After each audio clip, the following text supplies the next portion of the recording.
اور گناہ کے بارے میں آپ صلی اللہ علیہ وسلم نے خبر دیتے ہوئے فرمایا والاسم ما حاک فی صدرک وکرہت ان یطلع علیہ الناس، اور گناہ یہ ہے جو تیرے دل میں کھٹکے اور تجھے اس چیز سے گھن آئے یا تو اس چیز کو مکروہ سمجھے کہ کہیں لوگوں کو یہ پتہ نہ چل جائے۔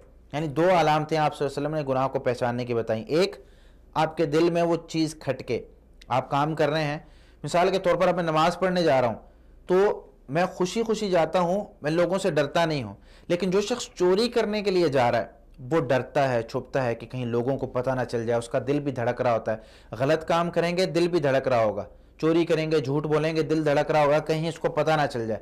تو وہی گناہ ہوتا ہے جہاں پر ہمارا دل اس طرح دھڑک رہا ہو اور لوگوں کے پتہ لگ جانے سے ہمیں خطرہ ہو کہ کہیں لوگوں کو پتہ نہ چل جائے، اسے گناہ کہتے ہیں۔ اسی طرح سنن ابن ماجہ میں 2144 نمبر حدیث ہے جس میں جابر بن عبداللہ رضی اللہ تعالیٰ عنہ فرماتے ہیں رسول اللہ صلی اللہ علیہ وسلم نے ارشاد فرمایا ایھا الناس اتقوا اللہ واجملوا فی الطلب، اے لوگو اللہ سے ڈر جاؤ، اللہ کا تقوی پیدا کرو اور اعلیٰ درجے کا تقوی یعنی ورع پیدا کرو، واجملوا فی الطلب، اور جب طلب کرو کوئی بھی چیز تم نے حاصل کرنی ہے، حاصل کرنے میں اچھا طریقہ اپناؤ، غلط طریقہ کبھی مت اپناؤ۔ کیوں؟ فإن نفسا لن تموت حتى تستوفي رزقها، کیونکہ کوئی بھی جان اس وقت تک نہیں نکلتی جب تک اپنا پورا رزق کھا نہ لے۔ اگر ہمارے نصیب میں 4 لقمے ہیں تو وہ 4 لقمے ہم کھائیں گے، چاہے پوری دنیا ہمیں مارنے پر، ہمیں نقصان پہنچانے پر لگی رہے، جب تک ہمارے جسم میں جان ہے، ہمارے نصیب میں لکھا ہوا ہے کہ ہمیں یہ 4 لقمے ملنے ہیں، اس سے پہلے ہمیں کوئی دنیا کی طاقت مار نہیں سکتی جب تک ہم اپنا رزق پورا نہ کر لیں۔ وَإِنْ أَبْتَى عَنْهَا، اگرچہ تھوڑی دیر بعد ملے لیکن ملے گا ضرور۔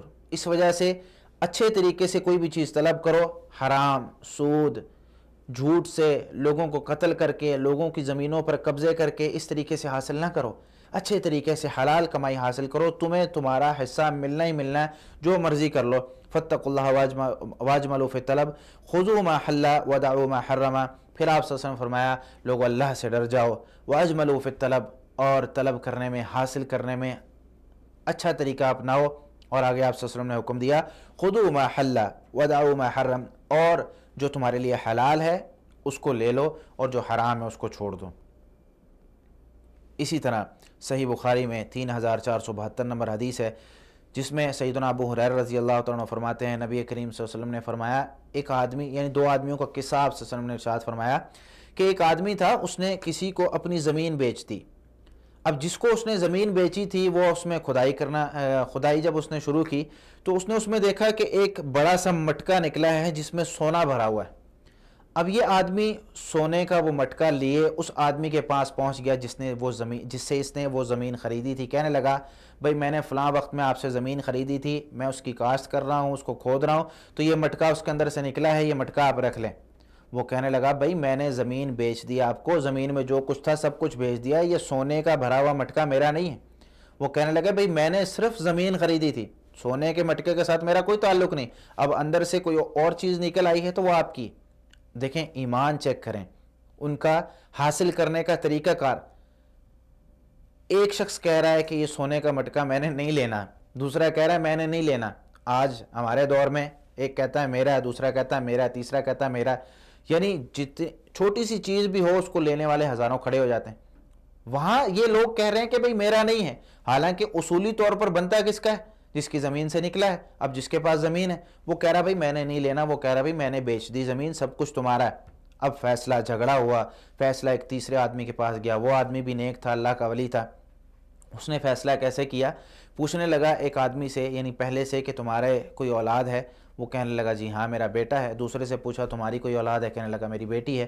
تو کہنے لگا کہ دونوں کا آپس میں رشتہ کروا دو، دونوں کی شادی کروا دو اور یہ مال اس پر خرچ کر دو۔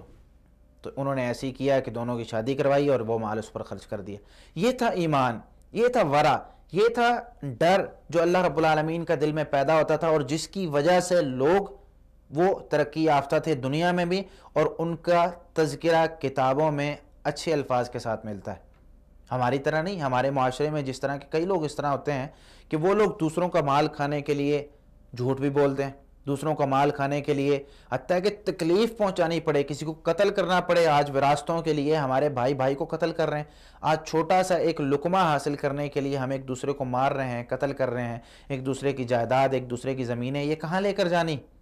60 سے 70 سال کی زندگی ہے۔ رسول اللہ صلی اللہ علیہ وسلم فرمایا اعمار امتی ما بین 60 الی 70 واقلهم من یجوز ذلک، میری امت کی عمریں 60 سے 70 سال کے درمیان ہوتی ہیں، کوئی پہلے مر جاتا ہے، کوئی بعد میں مر جاتا ہے۔ واقلهم من یجوز ذلک، بہت کم ایسے لوگ ہوتے ہیں جو اس سے تجاوز کرتے ہیں۔ تو کیا اس 60-70 سال کی عمر میں ہم کتنا کھا لیں گے، کتنا جمع کر لیں گے؟ اگر اس کو ہم حلال طریقے سے نہیں جمع کریں گے، حلال طریقے سے نہیں کھائیں گے، تو دنیا میں تو خسارہ ہے ہی، لیکن اگر ہو سکتا ہے کہ کئی دفعہ دنیا فراوانی سے مل جاتی ہے، بہت ساری چیزیں ہمیں مل جاتی ہیں، لیکن یہی چیز آخرت میں ہمیں کہاں کام آئے گی؟ آخرت میں اللہ رب العالمین نے جب پوچھ لیا یہ زمین تیری نہیں تھی، تو نے اپنے بھائی سے زبردستی چھینی ہے، کس وجہ سے؟ کیا دلیل تھی تیرے پاس؟ اسی طرح مسند احمد میں جلد 6 صفحہ 210 پر حدیث موجود ہے۔ عبداللہ بن عمر رضی اللہ تعالیٰ عنہ فرماتے ہیں رسول اللہ صلی اللہ علیہ وسلم نے فرمایا اربعن اذا کن فیک فلا علیک ما فاتک من الدنیا، 4 چیزیں جب آپ میں ہوں تو کوئی دنیا چاہے ساری کی ساری دوسری طرف ہو جائے، آپ یہ سمجھیے گا کہ آپ کو پوری دنیا مل گئی۔ صرف 4 چیزیں اگر آپ کے پاس ہوں، کیا؟ حفظ امانت، امانت، اگر کوئی آپ کو امین جانے تو اس کی امانت کی حفاظت کریں۔ دوسرے نمبر پر وصدق حدیث، سچی بات کہنا۔ تیسرے نمبر پر حسن خلیقت، اچھا اخلاق۔ چوتھے نمبر پر عفت فی طعمت، کھانے میں پاک دامنی، یعنی حلال کھانا، حلال طلب کرنا، حلال طریقے سے پیٹ تک پہنچانا، ہر طریقے سے حلال کمانا۔ اب یہ 4 چیزیں ہیں، امانت کی حفاظت کرنا، سچی بات کہنا، حسن اخلاق کہنا، اور کھانے میں پاک دامنی، عفت اختیار کرنا۔ یہ 4 چیزیں اگر آپ صلی اللہ علیہ وسلم عبداللہ بن عمر رضی اللہ تعالیٰ عنہما کو فرما رہے ہیں، اگر یہ 4 چیزیں تمہیں مل جائیں تو دنیا ساری کی ساری تم سے فوت ہو جائے، دنیا ساری کی ساری تم سے رہ جائے، یہ 4 چیزیں تمہارے لیے کافی۔ صحیح مسلم میں 1015 نمبر حدیث ہے۔ سیدنا ابو ہریرہ رضی اللہ تعالیٰ عنہ فرماتے ہیں رسول اللہ صلی اللہ علیہ وسلم نے فرمایا ایھا الناس ان اللہ طیب لا یقبل الا طیبا، اے لوگو اللہ پاک ہے اور پاک ہی کو پسند کرتا ہے۔ وَإِنَّ اللَّهَ أَمَرَ الْمُؤْمِنِينَ بِمَا أَمَرَ بِهِ الْمُرْسَلِينَ، بے شک اللہ رب العالمین نے رسول اللہ صلی اللہ علیہ وسلم کو بھی، یعنی مومنوں کو اس چیز کا حکم دیا جو نبیوں کو حکم دیا۔ اور کیا حکم دیا؟ فرمانے لگے، سورہ مومنون کی آیت 51 پڑھی، یا ایھا الرسل کلوا من الطیبات واعملوا صالحا، اے رسولو صرف جو طیب اور پاک چیزیں، حلال چیزیں ہیں وہ کھاؤ، واعملوا صالحا، اور نیک عمل کرو۔ اور اسی طرح مومنوں کو کہاں حکم دیا؟ سورۃ البقرہ آیت 172 میں، یا ایھا الذین آمنوا کلوا من طیبات ما رزقناکم، اے ایمان والو جو پاکیزہ چیزیں ہم نے تم کو رزق دی ہیں، حلال چیزیں تم کو رزق دی ہیں وہ کھاؤ۔ پھر آپ صلی اللہ علیہ وسلم نے ایک آدمی کا ذکر کیا جو حلال نہیں کھاتا تھا، ذکر کیا ثم ذکر الرجل یطیل السفر اشعث اغبر، پھر ایک آدمی کا ذکر جو کہ بہت لمبا سفر کر کے آتا ہے، تھکا ہوا، بال پرا گندہ ہے، کپڑے گندے ہیں، یمد یدیہ الی السماء یا ربی یا ربی، اپنے ہاتھوں کو اٹھاتا ہے، کہتا ہے اے میرے رب اے میرے رب، یعنی بڑی بڑی طویل دعائیں کرتا ہے، لیکن اس کی دعا قبول نہیں ہوتی۔ کیوں؟